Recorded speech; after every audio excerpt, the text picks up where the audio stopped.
সাল্লাম তিনি মৃত্যুর আগ মুহূর্তে, বুখারীর হাদিস, যে দুইজন সাহাবীর কাঁধে দুই হাত দিয়া হেঁটে হেঁটে মসজিদে যে নামাজ পড়ার মতো ক্ষমতা ছিল না।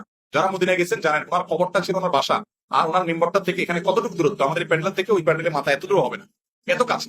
এইটুক যাওয়া, হেঁটে যাওয়ার শক্তি ছিল না। তখন দুই সাহাবীর কাঁধে দুই হাত ভর করে তিনি দাঁড়িয়ে তাদের শরীরের উপরে ভার ছেড়ে দিয়ে পাওটাকে মাটির সাথে হেঁচড়েতে হেঁচড়েতে টানতে টানতে নিয়ে মসজিদে নামাজ পড়ছেন মৃত্যুর আগ মুহূর্ত পর্যন্ত। আর আপনার বাবার নামাজ পড়া লাগে?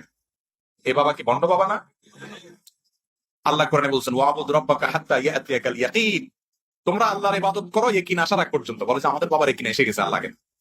অথচ এখানে ইয়াকিন শব্দের অর্থ হলো মৃত্যু। সব ইয়াকিন মানেই বাংলা ইয়াকিন না, বা বিশ্বাস না, দৃঢ়তা না। এখানে উদ্দেশ্য হলো ইয়াকিন মানে মৃত্যু। সমস্ত তাফসীর কিতাব বলে দিয়েছি এবং এটাই এর ব্যাখ্যা।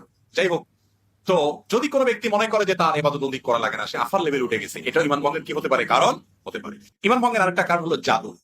জাদুকে যদি কেউ হালাল মনে করে, জাদুতে লিপ্ত হয়, জাদু বলতে ব্ল্যাক ম্যাজিক যেটাকে বলা হয়, কুফরি কালামের মাধ্যমে মানুষের ক্ষতি করা হয়, আছে না অনেকগুলো, এটাও ঈমান ভঙ্গের কারণ। এবং ঈমান ভঙ্গের আরেকটা কারণ হলো দ্বীনের ব্যাপারে একেবারে আপনার বেখেয়াল, একেবারে বেখবর। কিরকম বেখবর?